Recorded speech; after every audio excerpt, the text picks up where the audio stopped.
Heliberia estate തുറന്നു പ്രവർത്തിക്കാൻ സർക്കാർ ഇടപെടൽ അനിവാര്യമെന്ന് മനുഷ്യാവകാശ പ്രവർത്തകൻ ഡോക്ടർ ഗിന്നസ് മാടസ്വാമി. പ്രശ്നത്തിൽ അടിയന്തര ഇടപെടൽ വേണമെന്നാവശ്യപ്പെട്ട് മുഖ്യമന്ത്രിക്കും തൊഴിൽ വകുപ്പ് മന്ത്രിക്കും നിവേദനം നൽകി.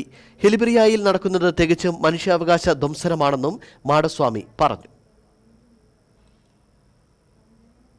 പീരുമേട് താലൂക്കിൽ പ്രവർത്തിക്കുന്ന ഹെലിബെറിയ തേയിലത്തോട്ടം അടച്ചുപൂട്ടിയതിനെതിരെ പ്രതിഷേധം ശക്തമായിരിക്കുകയാണ്. ക്രിസ്മസ് കാലത്ത് തൊഴിലാളികളെ ഉടമ ദുരിതത്തിലാക്കിയിരിക്കുകയാണ്. യാതൊരു മുന്നറിയിപ്പുമില്ലാതെയാണ് തോട്ടം പൂട്ടിയത്. ഒരു രാത്രി നേരെ ഇരുട്ടി വെളുത്തപ്പോൾ തോട്ടം പൂട്ടുകയായിരുന്നു. സംഭവത്തിനെതിരെ മുഖ്യമന്ത്രിക്കും തൊഴിൽ വകുപ്പ് മന്ത്രിക്കും നിവേദനം നൽകുകയും ചെയ്തു. മനുഷ്യാവകാശ പ്രവർത്തകനായ ഡോക്ടർ ഗിന്നസ് മാടസ്വാമിയാണ് നിവേദനം സമർപ്പിച്ചത്. തേയിലത്തോട്ടം ഒരു മുന്നറിയിപ്പും കൂടാതെ അടച്ചുപൂട്ടിയത് മനുഷ്യത്വ ധ്വംസനമാണ്. ഇതോടെ 800ഓളം വരുന്ന തൊഴിലാളികളും പട്ടിണിയെ നേരിടുകയാണ്. കാലം അടുത്തിരിക്കെ ഹെലിബെറിയ തേയിലത്തോട്ടം അടച്ചുപൂട്ടിയത് പ്രതിഷേധാർഹമാണ്.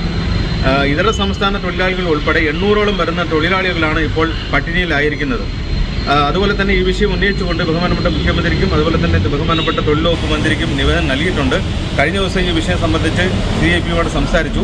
ഉടൻ തന്നെ ഡെപ്യൂട്ടി ലേബർ ഓഫീസറുമായിട്ട് തോട്ട ഉടമയുമായിട്ട് ബന്ധപ്പെട്ടുകൊണ്ട് ചർച്ച നടത്തുമെന്നാണ് പറഞ്ഞിരിക്കുന്നത്. എന്തായാലും ഈ വിഷയത്തിൽ അടിയന്തരമായിട്ട് സർക്കാർ ഇടപെടൽ നടത്തേണ്ടത് അനിവാര്യമാണ്. കഴിഞ്ഞ കുറെ കാലമായി തൊഴിലാളികൾക്ക് മാനേജ്മെന്റ് അടയ്ക്കേണ്ട PF തുക അടച്ചിട്ടില്ല. ശമ്പള കുടിശ്ശികയുമുണ്ട്. ക്രിസ്മസ് ആഘോഷം നിലനിൽക്കെ പാവപ്പെട്ട തോട്ടം തൊഴിലാളികൾ ശമ്പളവും തൊഴിലും ഇല്ലാതെ ബുദ്ധിമുട്ട് അനുഭവിക്കുന്ന സ്ഥിതിയിൽ തോട്ടം എത്രയും വേഗം തുറന്നു പ്രവർത്തിക്കാൻ സർക്കാർ ഇടപെടൽ ആവശ്യപ്പെട്ടാണ് നിവേദനം. തൊഴിലാളികൾക്ക് PF അടയ്ക്കാനെന്ന പേരിൽ 100 ഏക്കറോളം ഭൂമി വിറ്റിട്ടും 1 രൂപ പോലും അടച്ചിട്ടില്ല.